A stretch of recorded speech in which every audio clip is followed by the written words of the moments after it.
Marveled Media Podcast, where we talk about all things media, especially Marvel.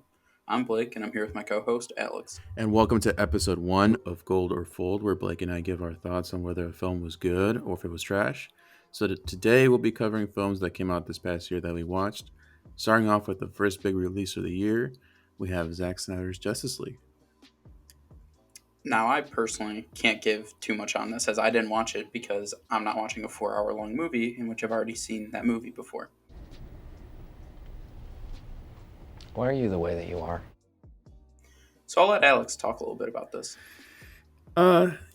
So first off, Blake is wrong, but sure. It is not the same movie because clearly it's literally double the runtime, so it can't be the same movie.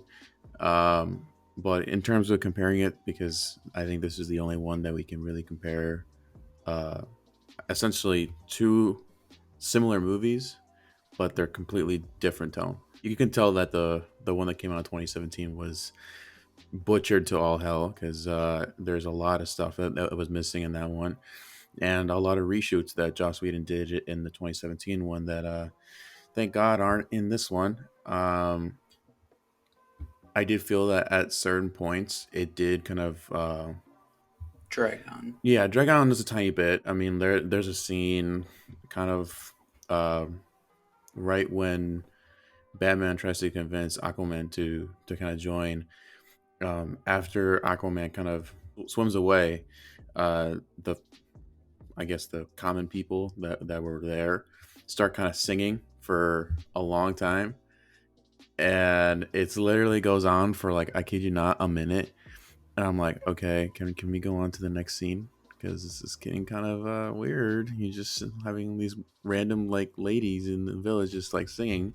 Like, I get it, like they like idolize Aquaman for like bringing them food and shit, but like it's like a minute long. What the fuck are you doing? Like, We can make a cut now. yes, yeah. Um, but I mean, other than that, like the action was shot so much better. A lot of action sequences were actually cut from the first one, and then I just think it just added um, much more to the story. Barry's story in the first one was absolute dog water, and then this one, it actually kind of made sense, and the sacrifice he kind of makes at the end of the movie is actually worth it. So, um, and oh my god, I can't even. I almost forgot about this, but the villain, Steppenwolf, in the first one was an absolute bitch. I'm gonna say that straight out. He was a bitch. His design was fucking awful. His voice was fucking stupid. His dialogue was even worse than that. Um, oh my god, yeah, that was awful. And then when you get introduced to him in this movie, this I'm kidding. I'm not kidding. This feels like a whole different character that just happens to have the same name. It The design itself was enough for me to think this is a completely different fucking character. Um, Motivation's different. Story's different. It makes more sense because I mean, I guess he's never gonna watch it, but still, I don't want to say what happens because it's not the same as the first one because it has a whole different other character in there, characters. So I'm not gonna say, even though I'm still holding out hope that one day maybe he might watch it. Just I don't know. It's just, dude, that's a 4-hour-long commitment. That's a long time. It is, but I feel like just watching it one We'll time see. at least. The ending was much better than the first one, but overall, it was a good start to the year. They redeemed that movie or what it was supposed to be, in my eyes. But I mean, obviously, Blake can't really talk much about it since he hasn't watched it. But What would you give it out of, if you had to rate it out of 10, what would you give it?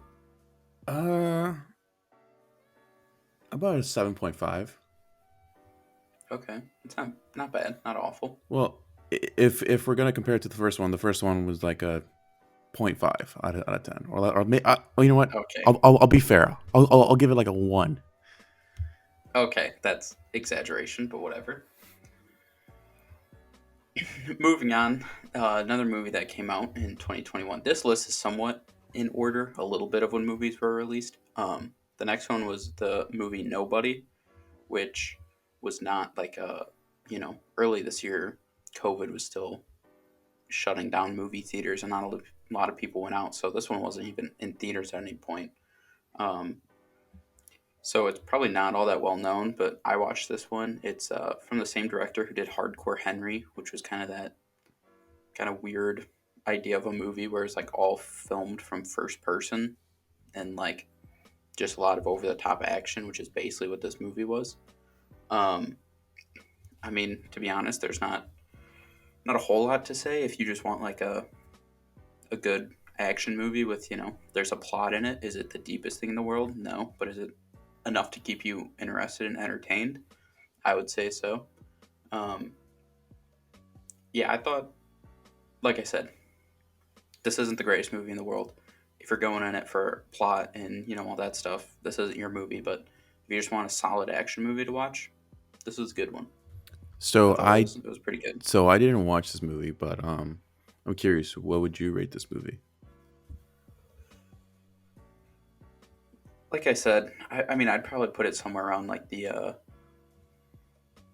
don't know, like a 6.8, 7.1, somewhere in that range. High 6, low 7 area. Hmm. I don't know. Okay. Probably somewhere between 6.8 and 7, like right in the middle of those two, probably somewhere around there. But that's just kind of my thoughts. Okay. All right, so moving on to the real blockbuster opener of 2021, I would say. Godzilla vs. Kong, which was, the fourth movie of that whole thing. We had a Godzilla and then a Godzilla King of the Monsters and King of the Kong Skull Monsters. That Island. was the second one, and then Kong Skull Island. I mean, I've always had a weakness for Kong. I don't care. Any King Kong movie comes out, I'm gonna go see it. I love King Kong. I think he's dope. I don't think Kong Skull Island was that bad. I know there's a lot of people who think it was No, trash. I actually I enjoyed thought the it was movie. decent. Yeah, Yeah, no, I thought it was it's pretty fun. decent. It's fun. It's like a, I don't know, Friday night or Saturday night like movie just to pop in and just watch it with fucking popcorn and shit. Just, Right, like some movies, you don't need everything. You don't need it to be the deepest. You don't need all that stuff. Sometimes you just want an enjoyable movie. It's entertainment at the end of the day. yeah, and it did its job. And I would say this one does it just as well. I mean, you just throw in two of the most iconic uh, monsters of all time with Godzilla and Kong, and I mean, there's literally no way that you could have fucked this up. Like, as long as you gave us the title Godzilla vs Kong, it was gonna, at least It give was us going to what do we needed. numbers. Right. I would say, like any other monster movie, the human kind of aspect of it is just kind of there. I would say, Right. in terms of like the last three movies, I would say maybe this one did it a tiny bit better. But again, you're not going to watch a movie like of this caliber for the actual plot or human element to it. You're literally going to see Godzilla and King Kong like absolutely fuck each other up, and Right. you actually get that. Surprisingly, they didn't hold back. Shockingly, actually, because I was like, oh shit, they're gonna kill off Kong there. I'm like, what the fuck? But no, they at the end they did team up to fight Mecha Mecha Godzilla. Godzilla. That's right, yeah, and that was dope. Or Mechazilla, I think was its name. But yeah, I thought this movie was pretty good. It was enjoyable. I mean, to be honest, if I had to rank it, I'd probably put it somewhere similar to Nobody, because I'd probably put it somewhere around that. Yeah, I probably put it like I mean, at a this one I 7. might put a little higher. I'd probably be at like a 7, Yeah. 7.3, somewhere in that range. Yeah, we agree with that. I had a 7. Mm-hmm. It was pretty solid.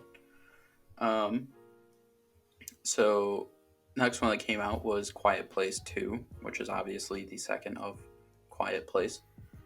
John Krasinski's movie starring his wife Emily Blunt about monsters that can hear noise and they don't like it, so they just destroy and kill anything that makes noise. I don't know, what are your thoughts on it? I think it was better than the first one, honestly. I actually really liked it. And when the first one came out, I was actually really surprised to it. I don't know. I felt like it may have been overhyped, and then when I went to see it, I'm like, oh shit, pretty cool concept. Um, and their whole like marketing campaign of just go to the movie theater and literally don't make any noise. And the movie theater I went to, they literally did not make a fucking single noise, which you don't ever. I mean, at least someone's bound to make some noise, right? But for this one, they didn't Right. make noise. And obviously, because of the pandemic, I didn't get a chance to watch this in theaters. I actually watched it at home for the first time, which honestly, it was the same thing because we were pretty much quiet the whole time. Um, it definitely feels like a sequel. It kind of expands on what was first established in the first one. You kind of get that flashback as to how the hell these aliens got there, and yeah, and that kind of that full like opening sequence kind of sets everything up, and then it kind of, I mean, when was the first one? The first one came out in 2018, so it was about Yeah, like that a sounds two right. 3 year gap. Um, so they did have to DH the kids, which actually didn't look bad.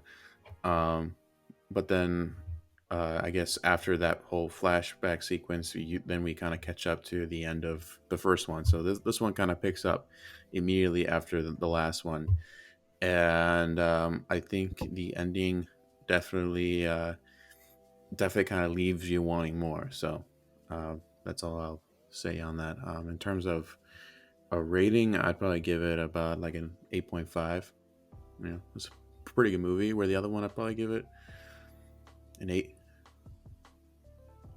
Wow, pretty high numbers. Mm-hmm.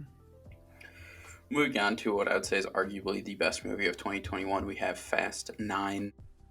Who? Oh my god. Um, Obviously, phenomenal movie, storyline, plot, twists and turns you never would see coming. Um, Yeah, now Very not by a quarter realistic, mile away. very realistic. Yeah, obviously, we're clearly getting here. Fast and Furious franchise has just gone completely off the rails. We were flying a car in space on a rocket at one point in this movie. Oh Um, my god, I completely forgot about that. I yeah, I'm forgot that not saying existed. spoilers alert for that movie because, like, if you didn't see it, there's a good reason, and I'm just gonna save you the time. Don't worry about it. You don't need to. It's ridiculous. You just get once again, Fast and Furious has a surprise. Someone has a surprise relative that's coming back to kill him, and it's like, wow, original. Didn't see that the past three movies. If I had to rate it, it's getting like a 5 maybe on a good day from me. I mean, just just completely not realistic. These people just getting. I think at one point Dominic Toretto got like thrown off the top of something and fought off like 40 guys to get back up or whatever happened. Like, it Yeah. just makes no sense. So this movie is not technically labeled as a comedy, but I kid you not, we were laughing almost the entire time. we were laughing in the theater. We just kept looking at each other. We're like, "What the fuck are we watching right now? How is this happening? Like, how is he not dead?" Yeah, Oh so my god. Yeah. On a good day, I'll be generous. I'll say like a 4.5 maybe.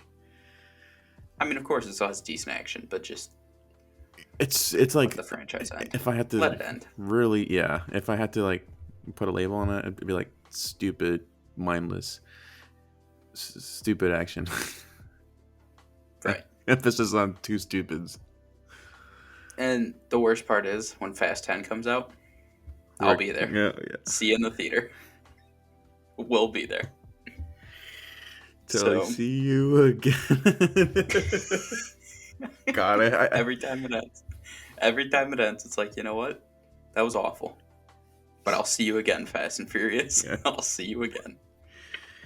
I Um, miss Paul Walker. and true, big facts. Moving on, we get the long-awaited Black Widow finally gets her own solo movie that came out in May, I believe. Mm-hmm. Was it pushed back from May and ended up being July or something? Um, I mean, this movie definitely was long overdue. Black Widow definitely deserved her own movie at some point. But I would say it definitely did not disappoint. Um, Obviously, the big thing was introducing us to her whole family, which back-to-back movies all about the family. That's Yeah, what's important here. yeah, that's important. Yelena, obviously, Florence Pugh does Oh, fucking phenomenal, and highlight of the we movie. all absolutely, and we all loved her in Hawkeye, and can't wait to get more. I thought the dad was hilarious in the movie as well, like Alexei, yeah. phenomenal. Um, it did have a couple scenes, a little Fast and Furious when Natasha like fell off the top of a building and smacked like three vents or whatever on her way down, and then just like stands up and it's just like holds her side and it's like ow, and then she's like fine. It's like we're not gonna. I thought you were human. Are you juicing? Are you in the serum too? What's going on? I mean, if that was the case when she fell off of the cliff in Wermere, she should have landed right on her feet then too. Okay.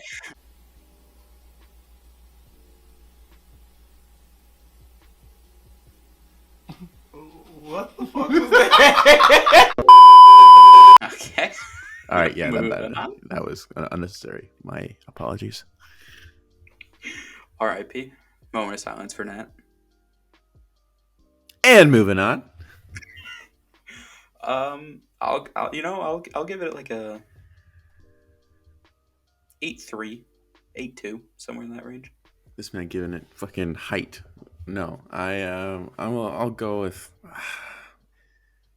an 8. I feel like the villain definitely was the weakest point of this movie, and that's kind of sad, given how hyped I was for a Taskmaster villain, and we got what we got in that movie, which is kind of disappointing.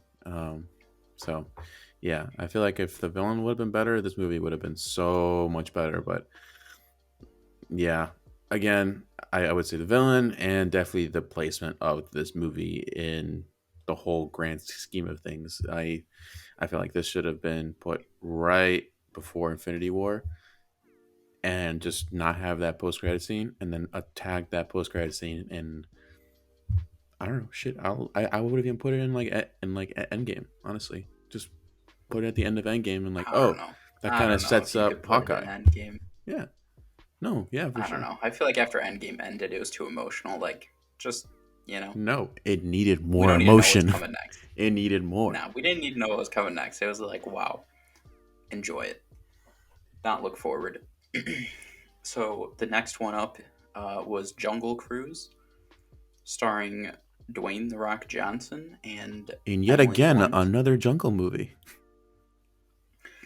The Rock really showed his range in this movie. I thought we saw a different side of him. For those of you who haven't seen it, spoiler: he is a immortal Mexican. What?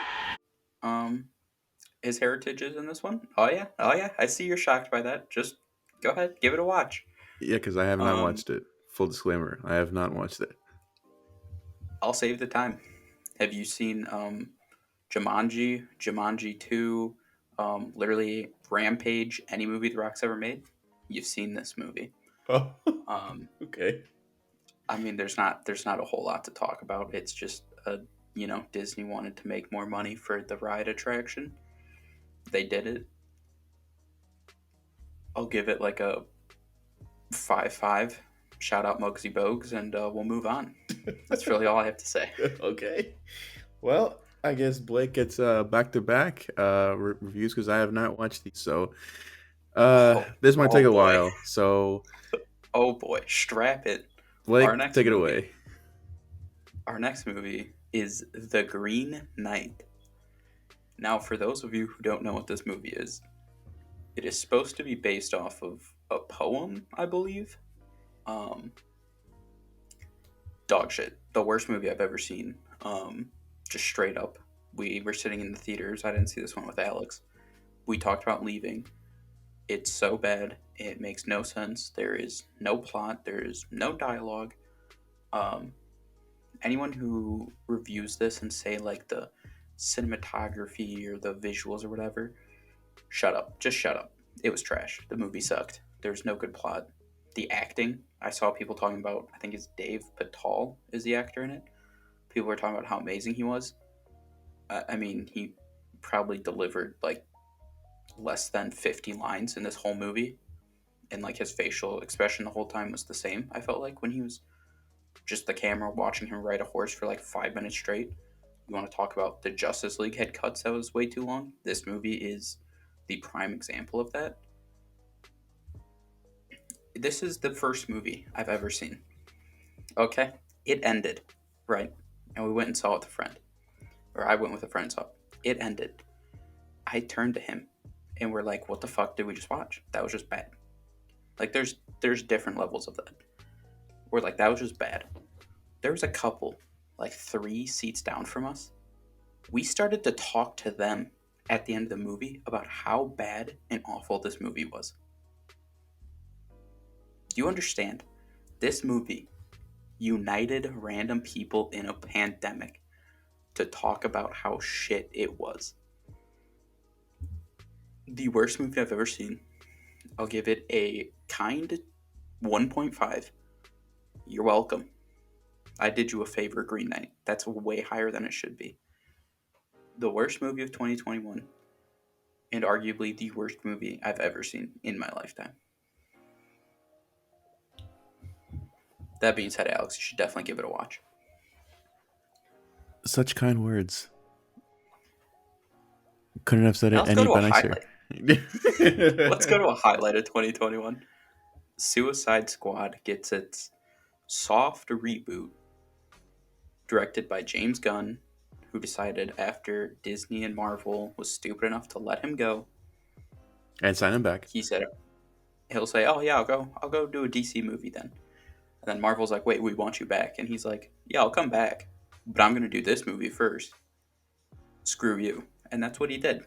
He did this movie. He showed Disney why he is phenomenal. Give him an R rating, and this man will go nuts with it and make an enjoyable movie. I think this was definitely one of the highlights of 2021. I don't know if there's a movie that I had more fun watching in theaters. It was just over the top, action, gory, violence, just everything. And it's funny as shit too. It's honestly, it's a really good movie. They did a good job of doing a soft reboot where you had some characters return from the OG Suicide Squad movie, but not all of them, and we didn't have to do a whole background story and all this stuff. It was just like, you either saw it, you didn't. Either way, we're moving on. And I really enjoyed this one. Yeah, I would agree. I didn't expect much from this movie, and but I mean, I was like, it's just James Gunn. I mean, it can't be any worse than the other one, and it surprised me. It literally starts and it doesn't stop. It just maybe like takes a breather, and then it keeps on going. So yeah, no, this was a really good movie. Definitely the highlights for me in this movie, I would say Harley again. Holy shit, Margot Robbie is Harley Quinn. Fucking love that casting for Harley. Idris Elba as Bloodsport. It's fucking dude. His weapons, like visually, are fucking cool. I actually loved it. Like when he starts to like build it out. Yeah, like attach pieces together to make like Yeah. a more powerful one. Yeah, I was like, oh shit, okay, here we go. Polka Dot Man, up until his unfortunate end, was fucking R.I.P. hilarious. Yeah, rest in peace, Polka Dot Man. His powers were actually pretty cool and they weren't dumb. Well, on paper they are kind of dumb, but in the movie they were actually pretty cool. And his whole subplot with his mom, it was actually fucking funny. And then I would say the heart, like the actual like heart of the movie that kind of makes it kind of bring it down a little bit and like kind of ground it somewhat, was Ratcatcher 2. You start getting her backstory, and then she kind of relates to Bloodsport, and that kind of makes Bloodsport choose at the very end, like whether or not he's gonna stick to what he's been doing or do the right thing, and then that kind of sets up the final battle. So yeah, it was an enjoyable movie, and James Gunn again delivers for the most part. in terms of an ensemble cast, he's been, you know, making pretty good movies. So Oh, hats off absolutely. to James Gunn. Yeah, I mean, Ratcatcher was definitely a big highlight of this movie, and it just reminded me how stupid Marvel is for messing up Idris Elba in the MCU. He definitely should have had a way better, way bigger role. He's a phenomenal actor. Anytime he's in a movie, he's gonna kill his role regardless of what it is. Um, Dude, he's so but yeah, talented. Like, give him a serious role, a comedic role, whatever, he'll kill it. He'll always give it 110%. So he's one of those few actors. Regardless of the movie, he's gonna shine. oh If yeah. it's a bad movie, if Idris Elba's in it, he's still gonna shine in that movie. His talent is just undeniable. Prime example of that would be Hobbs and Shaw. So going back to Suicide Squad, and I can't, we have to mention King Shark. I mean, anytime he spoke one of his few lines, it was funny. It was fucking hilarious. He made you laugh. Sylvester Stallone. He made Perfect you laugh. casting. Um, Oh man. So yeah, I really enjoyed Suicide Squad. I'd put it probably at honestly, I'm probably putting it around like a 9. I just thought it was overall super enjoyable. I would give it the same rating. Yeah, 9. So, moving on to Don't Breathe 2, the sequel to Don't Breathe. This one was a impromptu scene. We were all just hanging out, decided let's go to a movie. This was out, so we went and saw it. Hold on. Let's give some context here. Blake and our other friend have actually seen the other one. I didn't. This was my first time watching. You didn't see that one? No, I didn't see the first one. And I told you guys before, I was like, okay, I'll watch it, but shit, I have not seen the first one. So this was my first introduction to this. What are your thoughts? Let's hear your side first. This is the worst. Okay, I'm gonna be honest with you. I was like, what the fuck is going on half the time? Understandable. There's a blind guy with a daughter who I thought was like a weird fucking relationship the whole time. Like, because I didn't have that context from the first one. I've since then kind of like seen videos on it, and I'm like, oh, well, that's a little fucking weird. But this guy was a really creepy dude. But I didn't know that in this movie. I was like, okay, so these fuckers are just beating up on this almost like literally a blind guy, and he's like old, and they're like being kind of like, I don't know, fucking weird. They were misogynistic and kind of like dirty, and I was like, what the fuck's going on right now? Like, is this is some weird ass shit. And yeah, I mean, at one point there was a twist where the girl finds out who her parents are, who her real parents are, and they want to kill her by harvesting her organs. I'm like, so on top of like suggested rape, all bad shit, you're also gonna throw in harvesting organs in here? What? What the hell is going on? And then it tried to end itself by seriously end itself with the main character having a redemptive arc, and I'm like, what? And then it makes even less sense when I kind of like saw what the first one was about. I'm like, nah, like, you deserve to die. I don't feel bad for you, nor should the girl. She was literally thrown from one shitty place to another. I was like, what the fuck just happened? Was there even an arc? Was there a point to this movie? No, not at all. I think this is my Green Knight. Okay, settle down. Now we're getting a bit ridiculous. I'm just comparing here, but like, I mean, I'm serious. I was just thrown into this, pun intended, blind, and I'm like, what is going on here? What is the point of this movie? I literally couldn't tell what they were trying to do, because at first it was like establishing something. I'm like, oh, so this is like a serious movie, and then like it starts to like actually go, I guess. And I'm like, okay, so no, this is not a serious movie. Is this trying to be some weird ass shit? Yeah, it's some weird ass shit. Oh, okay, so this guy's fucking like super blind, but like super powerful too. Okay. And then it just becomes a weird, I don't know, gore porn thing. I'm like, what the hell is going on? So with that said, I'll just wrap it up there. Um, I'll give it a fucking 2. I mean, Oh, dude, chill. You are disrespecting this movie. the only reason it even gets to 2 is because it had the one twist that I legitimately didn't think it would go there, and it did. Dude, it was. Let's be real, okay? If you haven't seen it, bit of spoilers just happened there, so it is what it is. That plot twist is a top tier plot twist that happened. Yeah, but the Like, rest of the movie is no absolute way. shit. So there's the 2 you get. No one really saw that coming. Yeah, was it insane? No one saw that Absolutely. coming. Get it? Because they can't He fucking see definitely this did. The movie. main character definitely didn't see it coming. Yeah.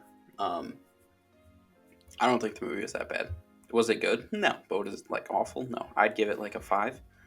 That's being generous. Bro, that plot twist alone gives it 2 points. Yeah, that's where my 2 comes from. Okay, let's not disrespect it. Moving on. Moving on. We get our second Marvel appearance of Shang-Chi and the Legend of the Ten Rings. I think for a lot of people, they would say this is their almost surprise of 2021 of how good this movie was. I personally was hyped from this movie from the start. I thought it was going to be really good. I was excited for it. It definitely did not disappoint. I mean, I don't know how much more there is to say. I feel like everybody's talked about at this point that this movie just, it absolutely shines. The cinematography and like the actual like fighting scenes, so good. Like the choreography of the hand-to-hand fighting scenes in this, it probably rivals any Marvel movie for the best, I would say. It was just all around really good. I'm gonna be honest, personally, the ending was a little weird to me, a little random that we have like this whole plot about like the dad and all that, and then all of a sudden now there's like this huge giant monster soul sucker coming out of nowhere that's like just massive, and like that whole thing was like kind of weird to me, I guess. I was like, Mm-hmm. what, is this still a Marvel movie? Like what the hell just happened here? But Interesting. Interesting. You said that. overall I just thought it was a really good movie. I definitely think it's one of the it right away from the time it came out, I think it kind of put itself in position to be a top tier Marvel movie, and I think it still stays there. Okay, that's fair enough. But I'm so interested that you said that, and once that kind of plot came in of the movie, that you said that like, is this even Marvel anymore? See, I felt the total opposite. I felt like the first half felt like, its own unique thing. Where I was like, okay, so this is like straight up a martial arts movie. Like, okay, so and it's like, Valid. yeah, and it's a, it's a story of Shang-Chi, after he runs away from his dad, because of that whole fucking relationship was rough, and then he's kind of brought back, because he's actually been in hiding. And I was like, okay, so this is pretty cool, And then once like the dad kind of comes back into play, it's like, okay, so now we're having this like dope ass action sequence there, and it was pretty cool. And I mean, I think I would say even up to the point in the movie, kind of, I would say like, about 3/4 of the way in, like even when they discovered like the pocket dimension of like Ta Lo, I think is what it was called, Ta Lo. Yeah. I was like, oh, that's pretty cool. That kind of kind of fits. And then once you start to kind of introduce, like, I mean, I get it. Dragons are kind of part of Marvel, which is why I felt then, oh, like, okay, here we go. We're starting to kind of revert to like kind of like that Marvel feeling again, where it's like you have to have this big super action sequence involving like CGI monsters and portals and shit like that. And that's where it kind of believe it or not, it kind of fell a little bit for me at the end there. Um, I would say what saved it was that kind of little interaction that both the Mandarin and Shang-Chi had when they were fighting Whoa, he's for not the the. Mandarin. Come on now. Huh? He's not the Mandarin. Come on, he said that. Sure. Okay. What's the He's name not of the Orange movie? Chicken. Wenwu. Wenwu, that's right. So him and Wenwu were fighting for the rings. I'm like, okay, that's pretty cool. And like, obviously, like when you're watching it on the big screen, it's like, okay, that's dope. But then once the Soul Sucker breaks through, I'm like, okay, yeah, now we're going a little over the top here. And then And we're back to a Marvel yeah, movie. I'm like, cool. So I would say that's probably where it kind of fell in terms of the rating for me a tiny bit. By no means am I saying this is a bad movie because I Right. literally I'm kind of saying like 90% of this movie is good, and then like that like tiny 10% where it's like, if it would have played out differently, like say it literally would have been just a fight between a dad and a son, with the son having to kill his father at the end, struggling, and then I don't know. I just feel like that could have played out differently. Like just have those two fight, like straight up, just fight for the rings. Right. I felt like that would have been. I don't know. Like the whole movie. It's about the relationship between a father and his kids and how that all like fell apart after their mom died, and then he became ruthless, which then in turn made them ruthless, and they resent him for that. Um, I felt like an ending like that, where like the struggle between those two characters would have been more fitting than like a big CGI end fight, But still, it is what it is. Uh, I would say what kind of made the viewing experience kind of go up from there was like the last, like the post credit scenes. It kind of, I was like, oh, okay, so that's pretty cool. Like we don't really know where the rings come from. Uh, so, and then obviously Wong shows up, and that was pretty cool. So I would say I kind of saved it at the very end there. It was like it almost fell flat, but I was like, okay, that was pretty good. So, yeah. I don't know. What would you rate it? I mean, like I said, it's one of those top Marvel movies to me personally. I thought it was really good. Real quick, I just want to say that the scene where they fight right before Wenwu sends Shang-Chi into the water and then he comes back with the dragon and everything. That little fight scene of the two of them talking and him saying to Shang-Chi, like, you've been afraid of me your whole life. And then they kind of get into a little bit, and then Shang-Chi says back to him, like, even if you could bring mom back, do you think she would want anything to do with you? I just thought those two lines were just like in the middle of that battle. Like I felt like both those hit as hard as a punch would have hit. Like I felt like Shang-Chi felt it when his dad's like, nah, you're a little bitch, you've been afraid of me. Like, don't lie to me. And then Shang-Chi just responds with like, yeah, but you're awful now. Like mom would hate what you've become. So just like this is an awful idea on your part.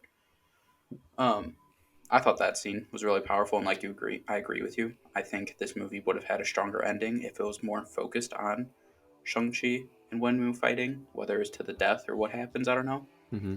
I felt like that definitely would have been a more fitting ending for this story, but I mean, I'm still giving it like a 9, I think, Okay. overall. I would probably give this like an 8. So it's still a solid, Really? really good movie. Yeah. Maybe an Wow. 8.5 on a Feels good low. day, but yeah. I would say overall 8 out of 10. So moving on to Venom, Let There Be Carnage. Um, a movie I think had a lot of potential. I think Tom Hardy is one of those actors who is very talented. I think it shows. He puts effort into Eddie Brock in Venom. I think he does a pretty good job of it. I thought Woody Harrelson was a really good cast as Cletus Cassidy, but I mean, I know Disney didn't make it, but this is how I love describing this stuff. It got Disneyed. This needed to be an R-rated film. You do not do a Carnage storyline without it being R-rated. That's where it fell flat to me. I mean, they also, Sony, is their runtime. What are we doing? This was like an hour and a half. Morbius, it just was announced, it was going to be like an hour and a half. These aren't kids' movies. Like, let's hit at least 2. What are we doing? If your time doesn't start at 2 hours, you're not making a really good superhero, anti-hero, villain movie. Yeah, because it's feel rushed. There's a lot to unpack. There's a lot to unpack in these, and it was rushed, and it got Disneyed. I know Sony did it, but you need an R-rated Carnage. That's just, it is what it is. It's the facts. Yeah, I agree 100%. That's honestly, I felt like if they would have gone for that R rating, this movie could have been so much more. And then, yeah, Sony, don't be afraid to go there. Like, it's been proven. Just because it's an R-rated movie, it doesn't mean that it won't make money. Deadpool. Suicide Squad, like Logan. Yeah, it's like those are prime examples, and they're all R-rated. I feel like and if they make this it's like Carnage. Yeah, it's Carnage. It's Carnage. Like, if you have read a serial killer with the symbiote, any comics, this is a serial killer mixing with a symbiote that wants to take over and kill as much as it can. Yeah. How do you not make that R-rated? Yeah. I don't even remember if there was like an ounce of fucking blood in this movie. I mean, I guess the closest we got, honestly, and I thought they were kind of pushing that PG-13 rating a tiny bit. Spoilers of the ending, by the way. Which, I mean, honestly, if we're gonna be talking about movies this past year, spoilers, right? That's kind of a given here. But when Venom just bites Cletus's head off, I was like, oh, so they actually went there. But even then, I felt like they held back. We didn't even see anything. Right. I felt we saw like the camera from like behind Venom. Yeah.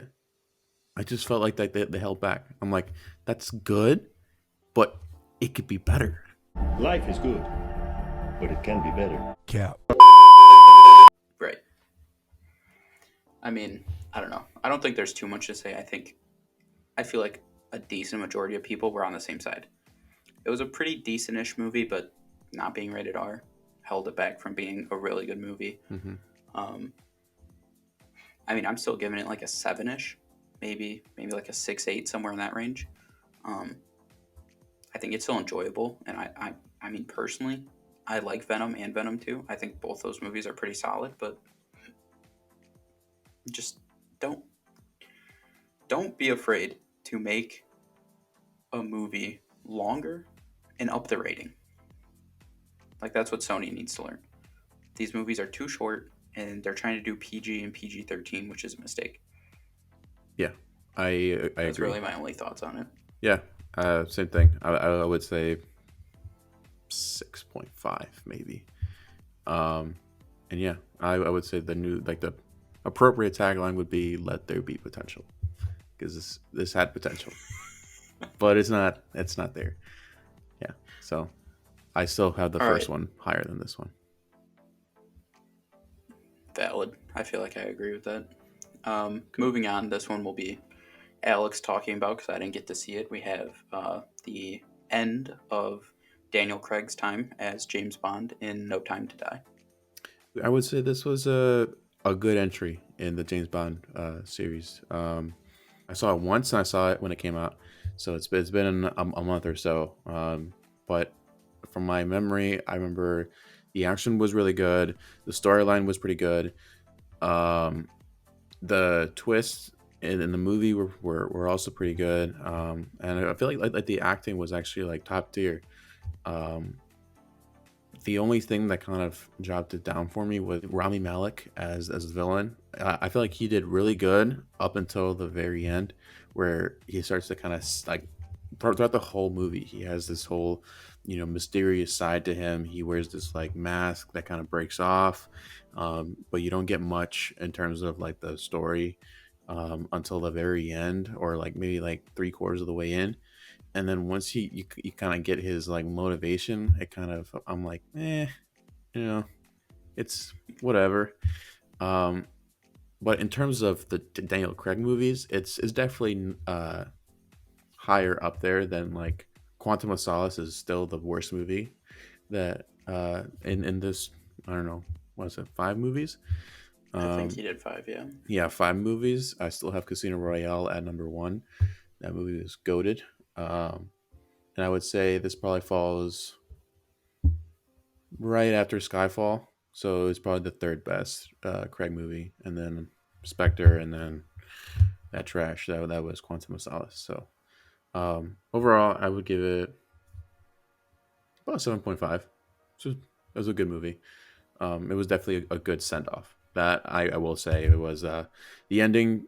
You actually kind of I choked a tiny bit. I was like, oh god, okay, well, that sucks. But I mean, for the story itself, it was a very fitting end. Bittersweet is probably the best word for it. So Real quick, who do you want to see take over the 007 James Bond role? honestly, I could either go for the female Bond that was in this movie. She was actually pretty cool in the movie.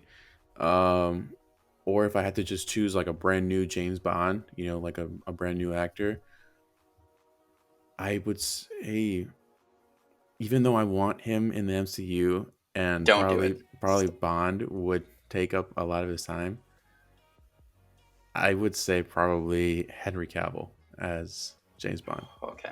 Okay. We'll take that. I thought you were going to do the Tom Holland thing, and I was like, stop. No, Stop. no, no, no, no. Come on.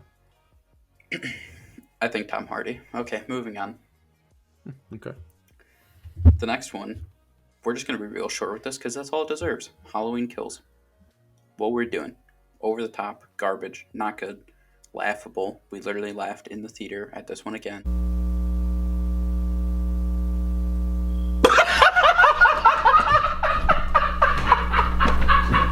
We have been hoodwinked, bamboozled, led astray, run amok, and flat out deceived.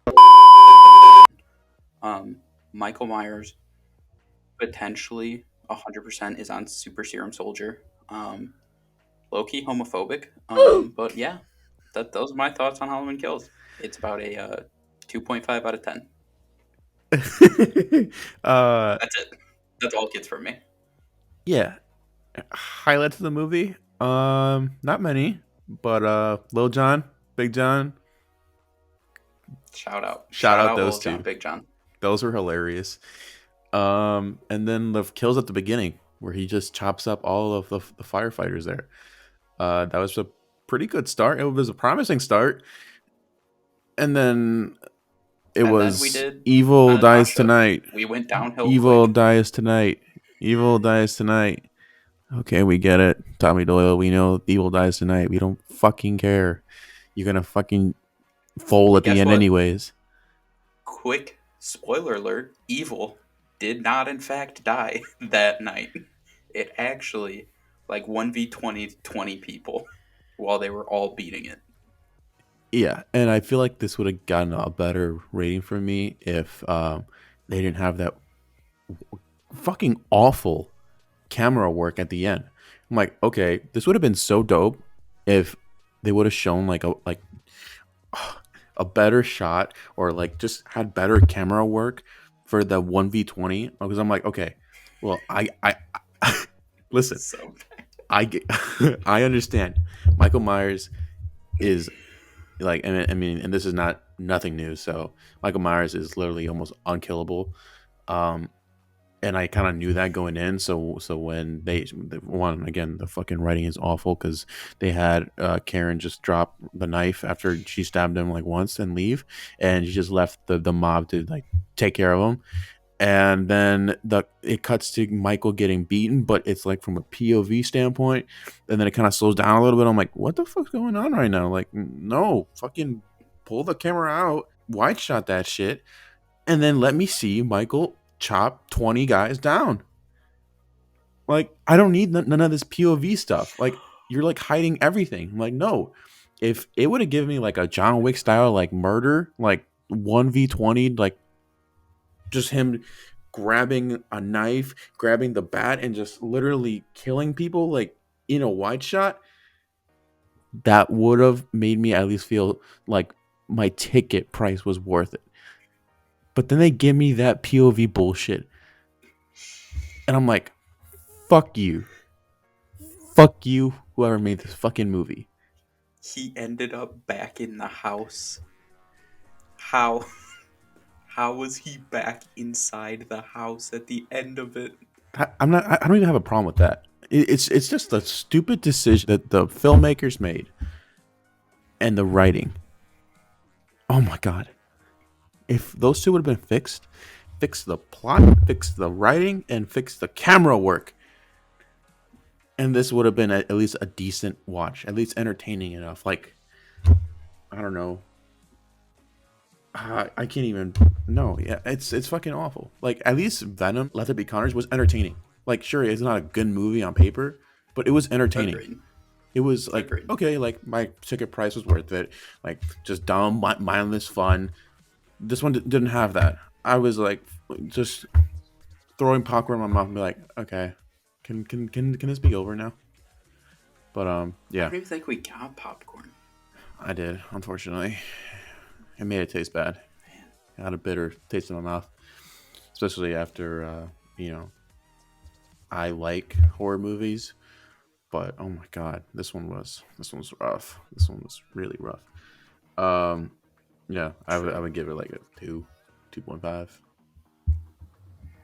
All right, if you want, you can touch on this real quick. It's up to you. I didn't see it. Dune. If you want to give a quick little. Sure. Dune, good movie. Visually speaking, really fucking good. Honestly, this felt like a Christopher Nolan type of, well shot. Like, this is a whole, like, okay, this is perfect that I had these two movies back to back, because this is how you do camera work. Take notes. I wish I knew who directed Halloween Kills, because this is how you do it. And it was well shot. The acting was fucking good. You had all these top tier A-list actors. A bunch of A-listers. Yeah, it was fucking good. And it kind of left you wanting more. And then we didn't know, like the audience, and literally everyone didn't know whether it was going to get greenlit for a second one. And it did. So I'm glad. Yeah, if I were to recommend for you, Blake, to watch any movie that you haven't watched, I would say you should definitely watch Dune. It's a good movie. It might be a little hard to kind of get like where like the story at first, but once you kind of settle in there, it's a really good movie. Especially in theaters.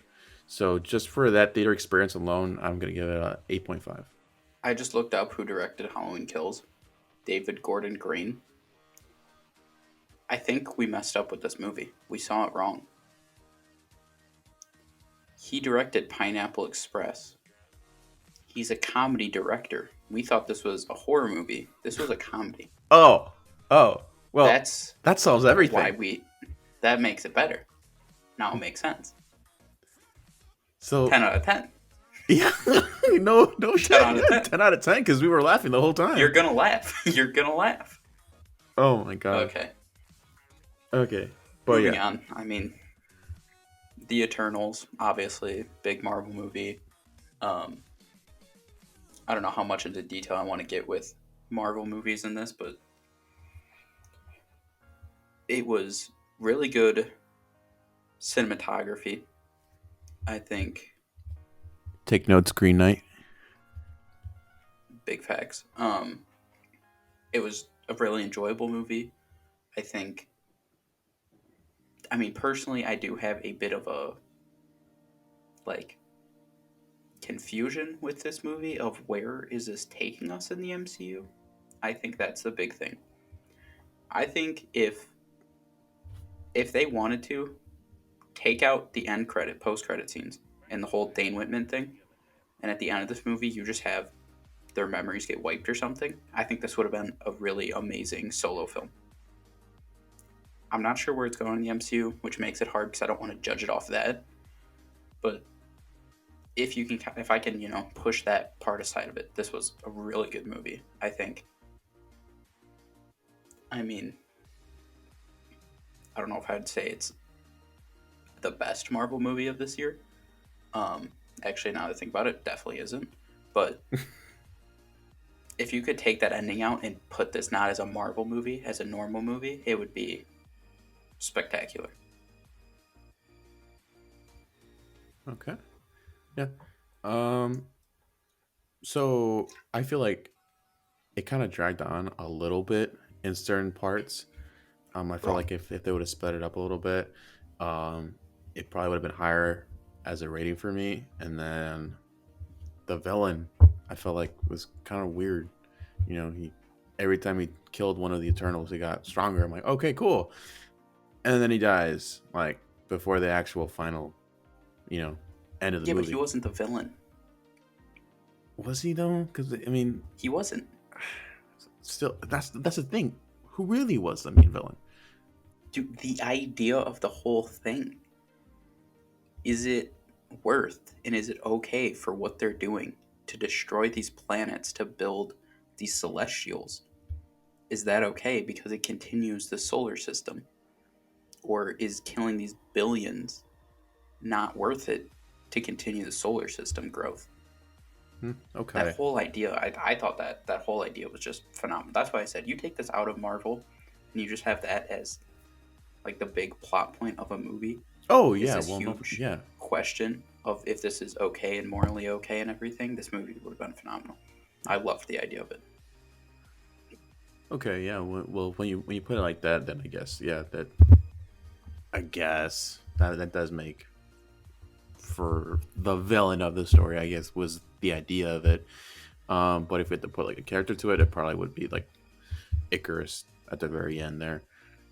Which I thought was a solid plot Yeah. twist. Oh yeah. And he was. I mean, having the most powerful one at that time, there being the one to oppose them, to oppose that idea, and kind of agree with it. We're like, yeah, we should be doing this. This is kind of our purpose. That was cool, and obviously, action sequences great. Um, but I still feel like it's just dragged on in certain spots. I feel like um, I don't know. I don't know how you felt about it, but I like the way they kind of like did the flashbacks, having them be like every certain amount of time. I feel like I think I might have liked it if they were shortened and kind of done at the beginning, and then gone from then on to the present. I don't know, but that's just me. I feel like there was some weird spots where it's like, okay, we're in the present, and all of a sudden, okay, now we're going back to the past, then to the present again for another 20 minutes, and then back to the past. I'm like, like just give me the past, set up who these characters are, and then continue on from the point they all broke apart and they all went their separate ways, and then move forward from there. I feel like if that, That's definitely valid. I yeah, definitely could see that. yeah, I felt like if that small tweak in the way that the story is told would have been done, this would have been higher for me. But with all that said, I felt like, I mean, it's sounding like I'm saying that this is a bad movie. I'm not saying that it's not. I'm not giving it a negative review or anything. I'm just saying that there were certain things that could have been tweaked to make it better. Um, with that said, I would kind of give it the same rating that I gave Shang-Chi for different reasons, I guess, as an 8 or Wow. an 8.5 on a good day, which is the same exact thing I gave Shang-Chi. So That's surprising. mhm. I think one thing with the whole flashbacks, I think Shang-Chi and Eternals might have had a little bit too much. Yeah. Like, I recently rewatched Shang-Chi, and watching it again, I was kind of like, we just keep going back to, like, the same story, but just getting a little bit of that story at a time. It's like, what are we doing? Settle down. Um, but no, I really liked it. So another movie that came out towards the end was The Harder They Fall. This one was on Netflix, and it was basically a Western movie, um, with an outstanding cast. The lead in this was Jonathan Majors, for the MCU people. Kang in the end of Loki and hopefully the future. Lakeith Stanfield was in this, who I love. Idris Elba was in this. I mean, I don't know, pretty much, it was just a huge Western movie. It was really good. I thought I'm not sure who directed it, but it is very clear that they have been influenced by Quentin Tarantino, because there's going to be gore in the end fight scene. It's going to get over the top. I don't know. I don't know what else to say about this movie. I think if you haven't seen this movie and you like those Western movies, and there's actually a really good plot, and the twist in it is a little meh to me. I mean, you don't see it coming, but it's also kind of like, is it really that big of a deal? But I don't know. I'd probably give it like an 8. It was enjoyable. I liked it. I know, Alex, you didn't see it, so I know there's not a whole lot for you to comment on this one, but I would say probably if there's a movie on this list that I would recommend that you haven't seen, obviously Green Knight is number 1. I think you should watch that one. The Harder They Fall would be number 2. Okay. Yeah, I probably watch it at some point for sure. And then to end the list, in December, we had 3 bigger movies. We had the obvious Spider-Man No Way Home, and then there's Matrix 4 and The Kingsman. We didn't see Matrix 4 or The Kingsman yet. I'm sure at some point probably we'll watch at least one of those.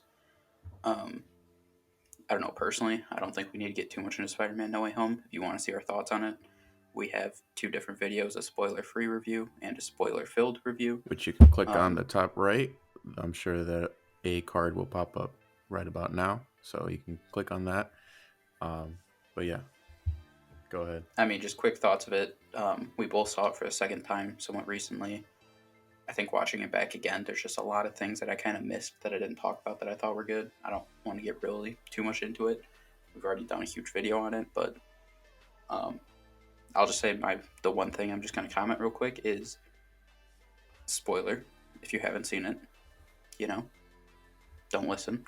But I think Tom Holland's acting when May died, I didn't realize the first time we watched it, like, that was somewhat impactful, but to be honest, I was kind of a little taken away when she said, like, with great power comes great responsibility. I was like, wow, okay, we get it. But watching it again, Tom Holland's acting when she died was amazing. He did such a good job in that scene of holding her, and then when he's by himself watching Jameson talking about it, he just did phenomenal. So that's really the last takeaway I'm going to say on it, but I'll let you give your closing thoughts on it. I mean, it was the culmination of 20 years of this character. And if you are a fan of the character, and if you've watched any of the other movies, the Sam Raimi movies, Tobey Maguire, the Mark Webb movies with Andrew Garfield, and then The GOAT. and then the past 2 movies directed by John Watts, including this one, starring Tom Holland, you're not going to be let down by this movie. This was fan service at its core, and it was a really well shot movie, good pacing, good action sequences, and the ending was fitting for the character. And I can't wait to see where this new potential trilogy goes with Tom Holland. So I would say that Spider-Man No Way Home is a 10 out of 10 for me. What about you? Well, in terms of all obviously, it was phenomenal. Obviously, it was phenomenal. The callbacks, everything was great. Realistically, I mean, it's hard to do this because it is recency bias, but I'm probably going to say Spider-Man was my favorite movie of 2021. If I had to take out Spider-Man on the count of recency bias and just kind of let it be on its own, personally, I probably put Shang-Chi as my favorite movie of 2021. Interesting. I thought that movie was really good. But just, I don't think it's recency bias. I think this is just going to hold up, but Spider-Man No Way Home is probably the best movie of 2021. Yeah. For me, same thing. Spider-Man was my favorite movie of 2021. And then if I had to choose another one, excluding Spider-Man, I would probably say Suicide Squad. I don't know. I just really enjoyed the shit out of that movie. It was fun. And then probably Dune. Those were two good movies. Dune surprised me. So, yeah, I would say that was my sleeper of this year. So, yeah. A movie filled with A-list actors was a sleeper. Well, because like I don't know what any what it was about.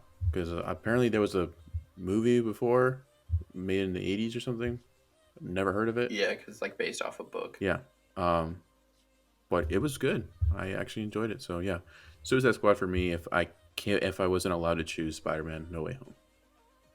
That pretty much wraps up our review of 2021 movies. If you guys liked this, leave a like, comment down below if there's any movies we missed or anyone we talked about you didn't like our thoughts on it. Of course, follow us on Instagram, Twitter, TikTok, and of course subscribe to the YouTube channel. And we'll see you guys next time. Peace.